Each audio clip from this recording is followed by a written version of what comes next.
position at the defendant. I have my card. Yes, I understand. Thank you.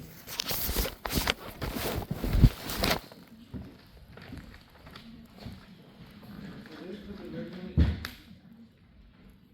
originally on for a conference today. You want me to wait a second? No, I'm So this was originally on for a conference today, and there was a motion, order show cause made by Mr. Taylor, was returned on Monday.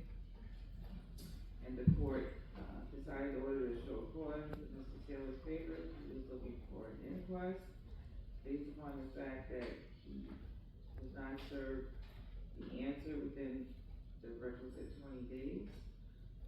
There's a decision that the court gave both of you today. This is gonna move forward on the inquest today. May I make a record, Your Honor?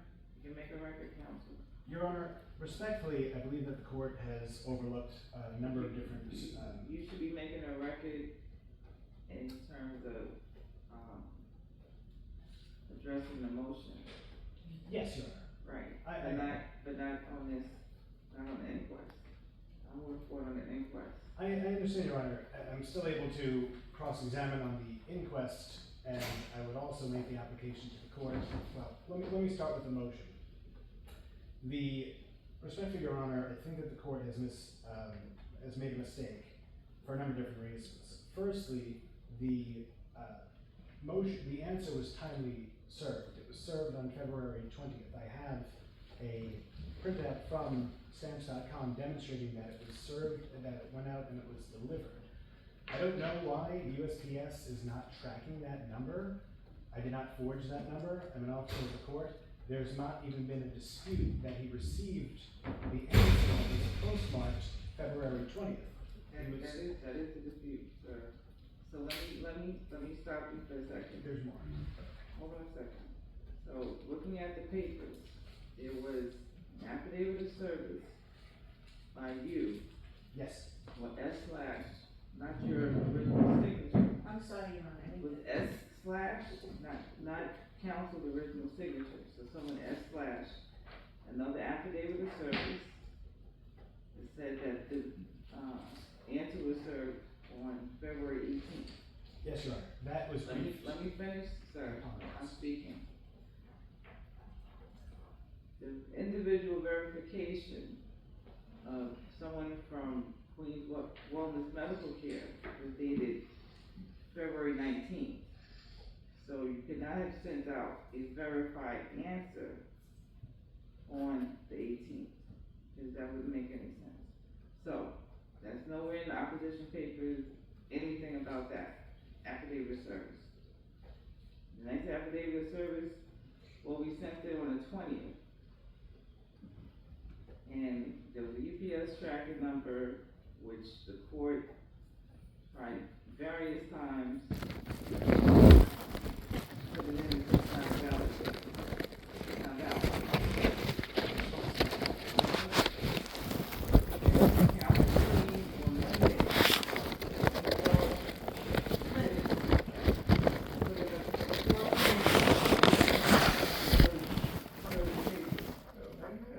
That's what counsel, wasn't you, another counsel, the fourth motion did not make the calendar, and, counsel was adamant about, we have time to,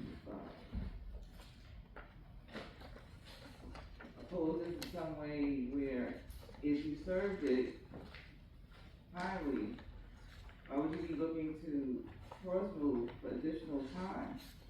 So, the cross motion didn't make the calendar. So you can make your arguments now, but I'm making my decision based upon information that's in the papers as well as what's happening. Thank you. So, Your Honor, the cross motion, for which I have the EDDS number, was not a motion to serve a late answer. It was a motion to amend the affidavit of service, and my affirmation of service, which had been provided in Scrivener's error, noted that it was the 18th instead of the 20th. That was just a minor error. It was my signature. I take responsibility for it. It was obvious that it went out the 20th. the verification was the 19th, the proof of service was on the 20th. I've done a little bit of research just while we were sitting in the courtroom for parcels that are under $10 in postage. USPS will not always take the time to do the tracking. I have stamps.com, which demonstrates that it was sent out on the 20th and delivered. And Your Honor, the biggest, so the cross motion was, I'm reading the requested relief, which was filed with the clerk's office and served on Mr. Taylor, was pursuant to 3025, amending the affirmation of service non-protunct to correct the typographical scrivener's error. It was not for a Counsel, you're reading from a Sorry. screen, I need you to slow down and repeat for the record. to amend the affirmation of service non-protunct to correct the typographical or scrivener's error, which in no way prejudiced the plaintiff.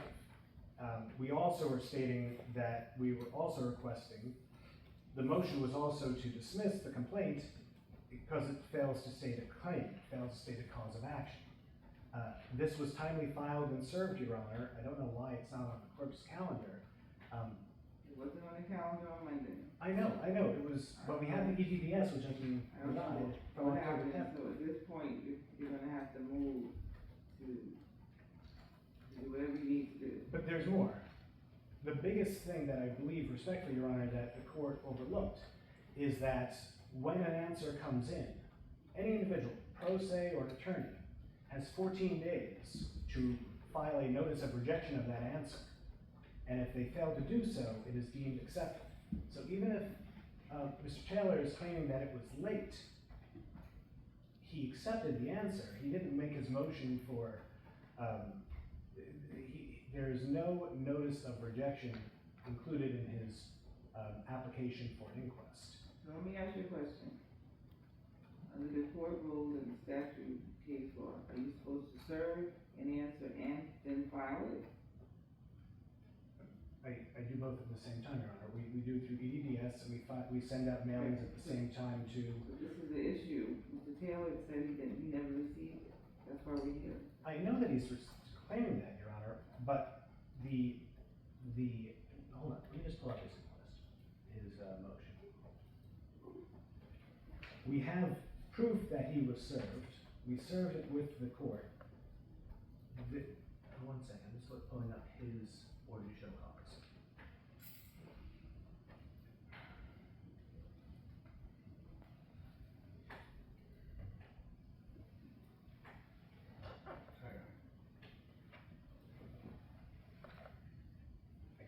I'm having trouble pulling it up. I don't know if Your Honor has it before you, if it's claiming that he didn't receive it or that it's late. Mr. Taylor? Yeah, so I didn't receive the cross motion. This answer, Cross motion was never on. right, So we can talk about a cross motion, but for clarity, it was never on. right. I You just don't don't know want what the cross motion was. I just don't want it to be a mix-up. This answer, I received it, cause I'm thinking there's a mix-up here. It was filed. It was filed on February 24th, 2025. I haven't heard anybody mention that date. It says it right here. See, it says February 24th. Which is past 20 days. Exactly. It says it right here. It's filed February 24th. Counsel was saying he mailed it to you on the 20th and on the court on the 20th, but it didn't get filed until the 24th. Right. That's not my fault. We going off of this stamp right here. This is when it's filed with the court. Your answer. May I, Your Honor? The filing is timely because of the mailbox rule. Mr. Taylor admits that he received the answer. He's claiming that it's late. He did not reject it. Respectfully, Your Honor, I request that the court reconsider the inquest. We are on the record. He has admitted that he took it. He has admitted that he did not file a notice of rejection. The inquest is improper. Respectfully, Your Honor, we can go into trial right now. It would be the same except that I get to put on, I'll withdraw my cross motion, which is timely filed. It's just, I would like to do this on the merits, because if we are going forward on a claim for $50,000 and I'm not able to raise any defenses, even though Mr. Taylor acknowledges that he got it, did not file a notice of rejection, and has been put on notice of all our defenses in our very limited answer. Hold on. Can I respectfully, in fact, to strip any notion of prejudice, I'll withdraw my counterclaim. So, Mr. Taylor, you can go forward on the inquiry. What's probably going to happen, and most likely is gonna happen, is council is going to make a motion to undo everything. So what council is saying, instead of going forward on the inquest, we'll do a trial, and then we'll withdraw their counterclaim. And you can move forward on the merits. If they have a counterclaim and their answer, you will move forward on the merits, otherwise we will move forward on the inquest. Okay, I'm a little lost here, but I just wanna say this. There was no timely answer, we spoke about that, but also, the envelope that the answer was mailed in, the postage stamp, I think it's a postage meter, this thing right here, it's taped on an envelope. That's obstructing mail, that's obstruction of mail. You can't tape a postage stamp on an envelope, it's taped, you see that? I might do that. That's fraud, that's Let me see what you're showing. And may I see it?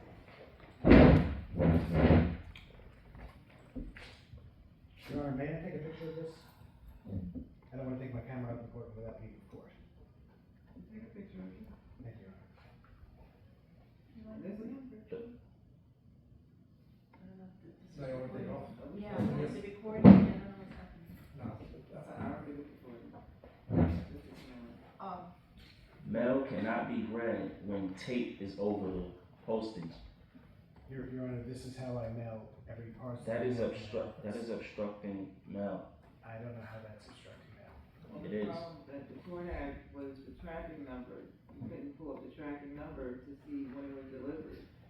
That, When you put this in, the USPS website says this number is invalid. I know, I saw that too, Your Honor, and I did some research and it states that under $10, they will not always track the tracking number. I have the stamps.com printout and Mr. Taylor acknowledges that he got it. And he did not do a notice of rejection within 14 days. This inquest, respectfully, Your Honor, I don't know how it can possibly go forward. He's acknowledging that he got the answer. He's claiming that it was untimely, but he didn't reject it. I never knew that you had to reject an untimely answer because, you know, it states it on the order to show cause. I mean, the summons and complaint, the paper, it clearly states 30 days by mail, 20 days if you're served in person. It doesn't say anything about rejecting if you don't file timely within the 20 days. Doesn't say anything about, I'm hearing this for the first time. And this is fraud. You can't tape a postage stamp on an envelope. It's obstructing mail. So it doesn't matter if I received it, how you know, when you sent it, it's irrelevant. You got tape on the, how can this be read? Like in a post office. It can't even be read because it's tape over it. But the answer is untimely. It is clearly stamped February 24th. It's untimely. You didn't file the answer within 20 days. And you was personally served.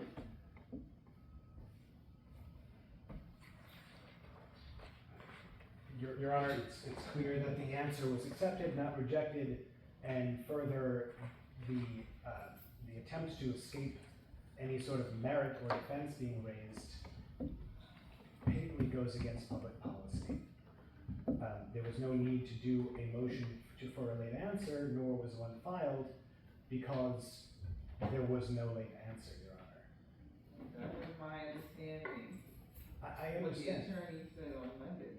I understand, Your I Honor. don't know what the court's motion was, because it wasn't on the calendar. I know, and I have yes, but again, obviously, and again, on the record, Mr. Taylor has acknowledged receipt, and he says, well, I didn't know I was supposed to reject it.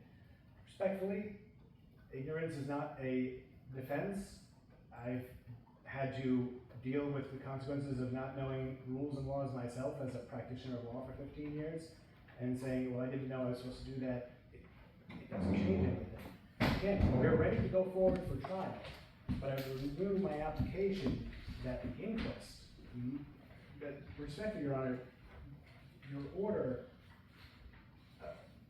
I'm renewing that and re-arguing, and if you want me to put it in writing, I would ask for an adjournment to renew and re-argue that your Honor's order is respectfully not in congruence with the establishment. Can I address the court real quick? Can you cite the law that governs me rejecting a late answer? Also, Yes. if I accepted this late answer, then why was an inquest filed, a request for inquest? Is that accepting a late answer if I'm coming to the court to file a request for inquest? That sounds more like rejecting, not accepting. If I was accepting a late answer, I would not have filed a request for inquest if I was accepting your late answer. Does that make sense? Your Honor, if I may. CPLR 2101F. CPLR 2101F. 2101. 1F. Out the New York Appellate Digest.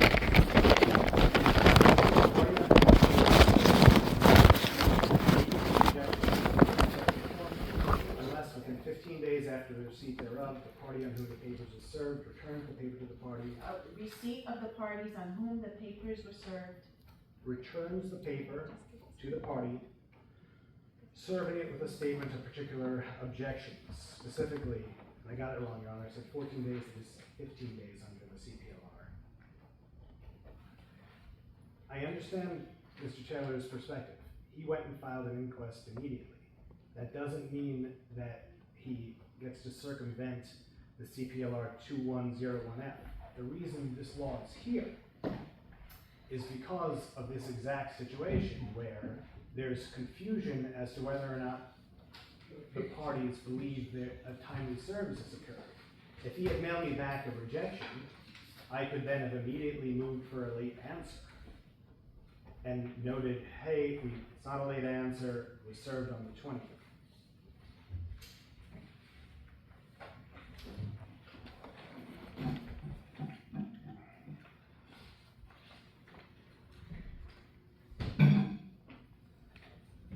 You go to record for a second.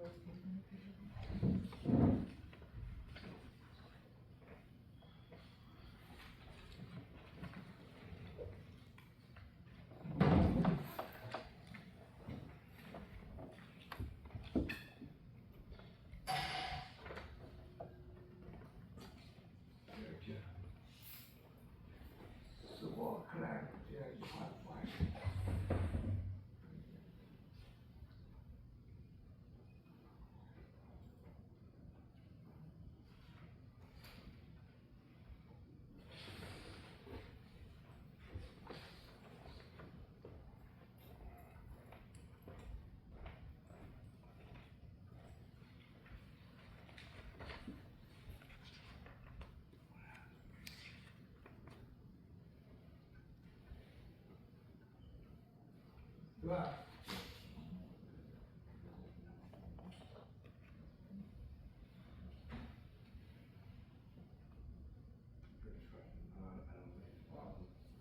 Looking at the court file.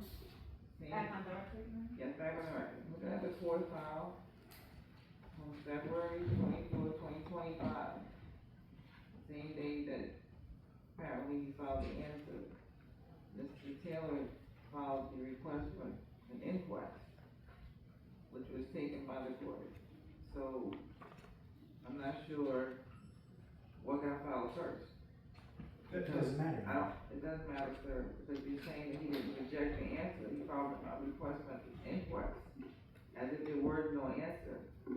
Your Honor. The clerk should have told him, oh, there's an answer, we're not gonna accept this request for inquest, am I correct, Mr. Cliff? I don't know the answer to that one, Your Honor. They should have told him, well, there's an answer filed. Your Honor, So, I don't know anything about the internal workings of the clerk's office.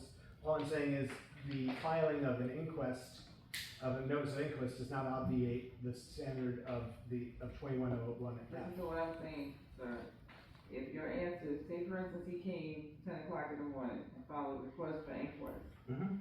and the answer didn't get in until 3 o'clock in the afternoon, the clerks are gonna accept the request for inquest because there's no answer, even though it's filed the same day. The clerk can accept it. That doesn't, But if the answer is not filed, you're not listening to what I'm saying.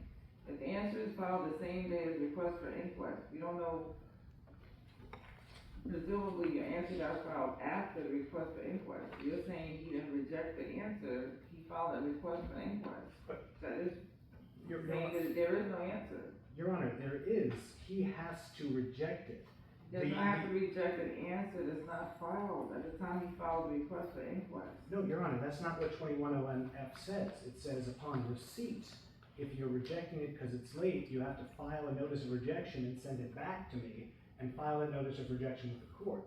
It's got nothing to do with the timing of the notice of We don't have any inquest. testimony as to when Mr. Taylor received the answer. Regardless, unless it doesn't matter, unless he received it within the last 15 days and If he he did. received the answer after he filed the request for inquest, But that doesn't matter. It doesn't why matter does in that the matter, code. counsel? Because under CPLR 2101F, it has nothing to do with the timing of a notice of inquest. It only has to do with the timing as to when he received it. Well, Now did it's received. you see that he filed a notice of inquest, or you don't know he filed that? On the No, same I know day? that he filed it, but that has nothing to do with this. It has nothing to do with the requirement under 2101F to reject the answer. It has zero to do with that. They're completely, he could have filed a notice of inquest at any time. The clerk is not going to prevent him from doing so, nor does the CPLR change because of his timing of the inquest. He'd have had to I don't file a believe the clerk is rejection. gonna accept a notice for inquest if there's an answer filed. And contrary, Your Honor, the clerk's office doesn't search through the file. There have been numerous filings. I mean, to wit, the notice of inquest is usually done after, there was no default judgment motion here. There was no motion for default judgment. Usually I see a notice of inquest done after the filing of a default judgment. The clerk is not the arbiter of the CPLR, obviously. All due respect to the clerk's office. The answer is accepted by him. He acknowledged its receipt and has not rejected it. Can I address the court real quick? No, I'm just gonna say that either we're going forward on inquest or a trial today. Yeah, inquest. How do we go forward on the inquest? You'll have to make your motion, counsel. Apparently, Okay, you'll have to make the motion on papers. I know. May I adjourn for a motion to renew and re-argue? I'm ready to go forward now. But to what prejudice does that create, Your Honor? When there's clearly before the court, under his own testimony and the CPLR, an accepted answer. Sir, are you ready to go forward on your inquest? You have all your documents, your Yes, witnesses? yes, Your Honor. Your Honor, I object to this. I think that the court knows that it's made a mistake, and I think that the court is proceeding regardless, and I don't know why. Can I just say something real quick? You spoke about this obstruction of mail, and I just want to move forward, but I just want to make this for the record, because this is what the answer came in this envelope right here. So if the tracking number is invalid and this is clearly obstructed mail because it's taped, the postage is taped on an envelope, doesn't it make the answer null and void? Or, I just wanted to put that out there because The issue is not the answer being null and void. The issue is whether it was timely or untimely, whether you received it, and counsel said you received it. You Right. don't know when you received it. There's no testimony as to when. But it was filed with the court on February 24th, 2025. and that's that stamp is valid. That's a valid stamp from the court. Because it doesn't look valid to me. I don't know. I've seen. Because says filed with the general clerk February 24th, but in New York bench, the date is February 26th. So, last question, so even if mail was obstructed and all of this and all of that, even if I received an answer, because the mail was obstructed, that doesn't, affect the answer being mailed to me, or,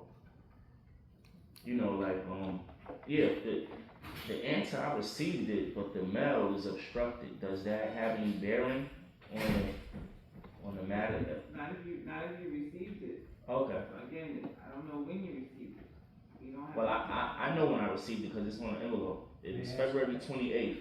I received it, so this is 4 days after it was filed. Your Honor, now that there's been testimony that he received the answer on February 28th, and there's been an acknowledgement that there's been no notice of rejection, I respectfully request the court vacate the inquest as there's a timely answer under CPLR 2101F.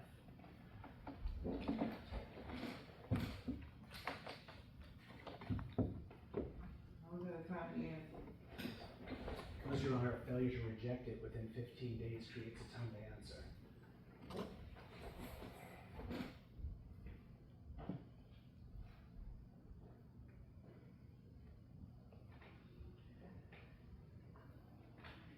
Let me tell you what she says for my court attorney to look into this. 10 minutes. Yeah. In the interim, you all are still free to try to see if you can resolve the case. I don't know what we're being sued for.